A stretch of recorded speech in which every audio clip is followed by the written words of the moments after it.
நிறைய பேருக்கு முருங்கைக்கீரை சாப்பிடவே பிடிக்காது. ஆனால் நீங்கள் இப்படி ட்ரை பண்ணி பாருங்கள், சூப்பராக இருக்கும். இதுக்கு நான் ஒரு 1/4 கப்பு கடலைப்பருப்பு, 2 டேபிள் ஸ்பூன் அளவுக்கு உளுந்து, 2 டேபிள் ஸ்பூன் அளவுக்கு பாசிப்பயிறு, இதை எல்லாத்தையும் நல்லா ட்ரை ரோஸ்ட் பண்ணி எடுத்துக்கலாம்.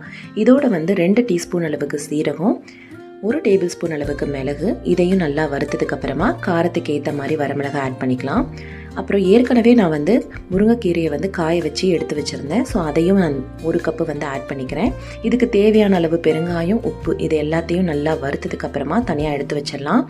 ஒரு 10 பல்லு பூண்டை நல்லா ட்ரை ரோஸ்ட் பண்ணணும். நல்லா முருகலாக வரணும். அந்த அளவுக்கு ட்ரை ரோஸ்ட் பண்ணதுக்கப்புறமா நம்ம ஏற்கனவே ஆற வச்சுருக்கிற இந்த முருங்கைக்கீரை கலவையை நம்ம மிக்சியில் போட்டு நல்லா அரைச்சி எடுத்துடலாம்.